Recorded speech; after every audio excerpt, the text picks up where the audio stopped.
Hello friends, good morning, Radhe Radhe. कैसे हो आप सब? आई होप सब अच्छे होंगे। मैं भी अच्छी हूँ। वेलकम है आपका मेरे को नए व्लॉग में। तो देखिए, यहाँ मैं करूँगी इन 3 कुर्तियों की कटिंग। ये कुर्ते ही हैं, इनकी पैंट, लेगी या सलवार कुछ भी नहीं है। तो इनकी बस ये कुर्ते ही कुर्ते बनेंगे, तो इनको मैं कटिंग करूँगी अभी। और ये सूट मैंने ही सिला था, आपने मेरी वीडियो में देखा भी होगा। मैं इसकी कटिंग कर रही थी, तो ये उनकी परफेक्ट फिटिंग है। तो उनके 3 सूट और आ गए हैं सिलने के लिए। तो मैं इन 3 सूटों को भी इसी नाप से बनाऊंगी। और नाप का तो मुझे पता है, लेकिन मैं आप लोगों को दिखाने के लिए नाप ले रही हूँ, क्योंकि फिर आप लोग सोचोगे कि नाप वाप कुछ है नहीं, ऐसे ही कटिंग कर रही हैं। तो मैं नाप लेना भी सिखा रही हूँ आपको।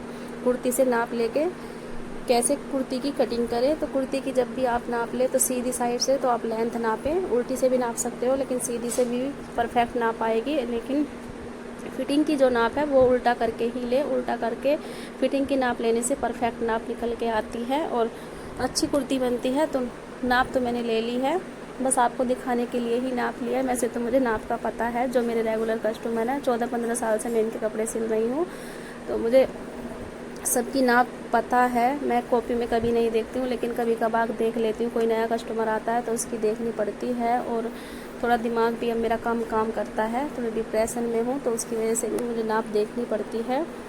तो चलिए, अब हम कुर्ती की कटिंग करेंगे। कुर्ती की कटिंग करने से पहले सबसे पहले हम कपड़ा नाप लेंगे। कपड़ा नापना बहुत ज़रूरी है। अगर कपड़ा कम हुआ तो फिर आपका सूट ख़राब हो जाएगा और आपको लेने के देने पड़ जाएंगे। तो आप जब भी कभी कपड़ा काटे तो पहले उसे नाप के चेक कर ले, पूरा है या नहीं, लेंथ निकल जाएगी या नहीं। तो मैं तो ऐसे ही करती हूँ, या मेरा थोड़ा बहुत ऊपर नीचे भी हो जाता है तो मैं लेंथ वेंथ बढ़ा देती हूँ, क्योंकि मैं काफ़ी सालों से सिलाई कर रही हूँ, तो मुझे एक्सपीरियंस है। और मैं बिगिनर्स के लिए ये सब चीज़ें बता रही हूँ। अगर बिगिनर्स हैं, उन्हें पता नहीं है कैसे लेंथ बढ़ानी होती है, कैसे नहीं, कैसे कपड़ा कटिंग करना होता है, कैसे नाप लेनी होती है, तो मैं उन सब के लिए ही ये वीडियो बना रही हूँ। तो बिगिनर्स के लिए ही बता रही हूँ। जिनको एक्सपीरियंस है सिलाई का, उनको सबको पता होता है। और किसी को पता होता है, किसी को नहीं होता है। सबका तरीका अलग होता है सिलाई करने का, कटिंग करने का। तो देखिए, मैं यहाँ कुर्ती की फिटिंग के निशान लगा रही हूँ। तो इसकी काफ़ी लेंथ थी, तो इसमें लेंथ अच्छे से निकल जाएगी। मुझे जोड़ वोड़ लगाने की भी ज़रूरत नहीं है नीचे लेंथ बढ़ाने के लिए। तो काफ़ी लेंथ निकल जाएगी उनकी, जितनी उन्हें चाहिए उतनी। तो मैं तो आपको नाप के दिखा रही थी, तो मुझे ज़रूरत नहीं पड़ती है नापने की। अगर लेंथ कम भी होती है तो मैं लेंथ बढ़ा देती हूँ। तो जो भी नाप है उसी के हिसाब से हम कुर्ती की कटिंग कर लेंगे। तो कुर्ती की कटिंग तो चलती रहेगी। अब मैं आपको बताती हूँ कि हमें अपनी सिलाई में क्या बदलाव करना चाहिए समय रहते हुए। टाइम टाइम पे हमें बदलाव करते रहना बहुत ज़रूरी है अपनी सिलाई में। वो सब क्या है वो मैं आज बताऊँगी आपको। तो देखिए, जैसे हमारी भी ज़िंदगी बदलती है, कभी कुछ होता है हमारी ज़िंदगी में, तो सिलाई में भी ऐसा ही है। सिलाई में कभी क्या फ़ैशन आ रहा है, कभी क्या फ़ैशन आता है। तो इसीलिए हमें अपनी सिलाई में बदलाव करना बहुत ज़रूरी है, जिससे हमारे जो भी नए कस्टमर हैं, या रेगुलर कस्टमर तो हमारे हैं ही रेगुलर कस्टमर, जो नए कस्टमर आए वो भी हमारे रेगुलर कस्टमर बन के रह जाएं। तो सिलाई में बदलाव क्या करना है, जो भी आजकल फ़ैशन में कपड़ा चल रहा है, ट्रेंडिंग में जो भी डिज़ाइन चल रहा है, फ़ैशन में कपड़ा चल रहा है, तो वो सब हमें आना ज़रूरी है। और आना भी ज़रूरी है। अगर कोई कस्टमर हमारे पास कपड़े सिलवाने आता है और वो पूछता है हमसे, क्योंकि सबको पता नहीं होता है कैसे क्या करना होता है, तो मेरे भी कस्टमर आते हैं, मेरे से पूछते हैं कैसे बनवाएं हम, कैसे बाजू कैसे बनवाएं, लेंथ कैसे बनवाएं, पैंट कैसी पैंट बनवाएं। तो सारी चीज़ें मेरे से पूछते हैं, तो मैं उनको सलाह देती हूँ, आइडिया देती हूँ। तो वो मेरा आइडिया फॉलो भी करते हैं, ऐसा नहीं है, मानते भी हैं मेरी बात को।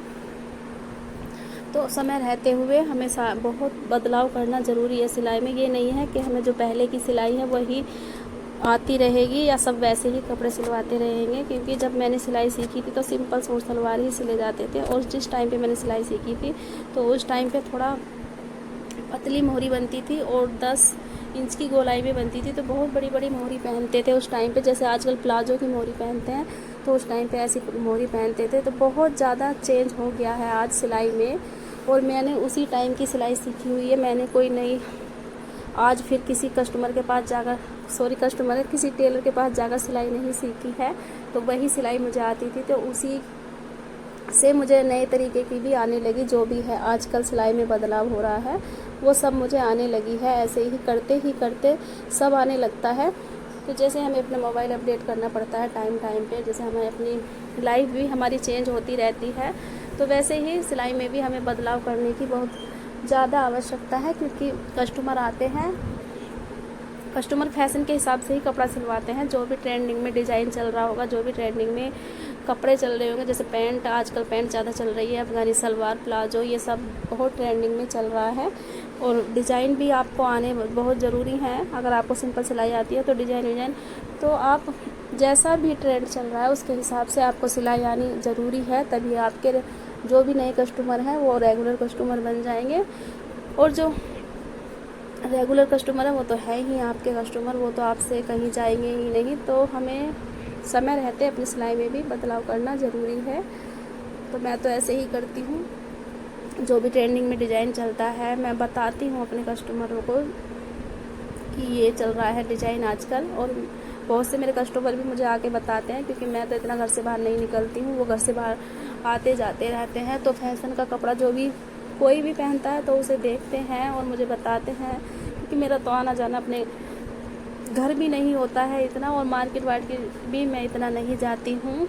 मेरे हस्बैंड ही सारा सामान लेके आते हैं, मैं घर से बहुत कम ही बाहर निकलती हूँ। बस अपने सिलाई का सामान लेने अपने हस्बैंड के साथ मार्केट जाती हूँ। तो मुझे तो इतना पता नहीं होता है कि क्या आजकल डिज़ाइन चल रहा है, पर आज थोड़ा बहुत मैं फ़ोन चला लेती हूँ यूट्यूब पे, तो पता चल जाता है कौन सा ट्रेंडिंग में डिज़ाइन चल रहा है, कौन से कपड़े आजकल ज़्यादा चल रहे हैं फैशन में। और मेरे पास कस्टमर पहन के भी आते हैं और मुझे बताते भी हैं। तो कुछ मैं आइडिया देती हूँ उन्हें, कुछ वो मुझे देते हैं, तब उनका कपड़ा मैं बनाती हूँ। तो उन्हें मेरे आइडिया भी पसंद आते हैं। ऐसा नहीं है कि मैं आइडिया दूँ और उन्हें पसंद ना आए। सबको मेरे से ही पहले आइडिया लेते हैं, दीदी आप ही बताओ कैसे बनाने हैं, कैसे नहीं बनवाना है। ये सूट है, जैसे भी कोई मार्केट से सूट लेके आता है, और आजकल सूट पैंट वाले अलग आते हैं, प्लाजो वाले अलग आते हैं, तो सबके प्रिंट, कढ़ाई सबकी अलग अलग आती है, तो उसी के हिसाब से कपड़ा सिलवाया भी जाता है। तो वो मेरे से सलाह मांगते हैं, तो मैं बता देती हूँ ये पैंट वाला अच्छा लगेगा या सलवार वाला अच्छा लगेगा या प्लाजो वाला। तो कपड़ा देखकर मैं बता देती हूँ कौन सा कपड़ा कौन सा बनवाना है, कौन सा सूट पैंट का बनवाना है, कौन सा प्लाजो का बनवाना है, कौन से की सलवार अच्छी लगेगी। तो ये सब आइडिया भी आपको होना ज़रूरी है। अगर इतना आइडिया आपको नहीं होगा तो आपका काम अच्छे से नहीं चलेगा। तो आपको थोड़ी नॉलेज भी लेनी बहुत ज़रूरी है। अगर आपको वैसे नॉलेज नहीं है तो आप यूट्यूब पर जाकर नॉलेज ले सकते हो। सिलाई में बहुत ज़्यादा ज़रूरी है नॉलेज लेना भी। ऐसा नहीं है कि हम सिलाई तो करते हैं और हमें पता कुछ नहीं है सिलाई के बारे में या फैशन के बारे में या डिज़ाइन कुछ भी।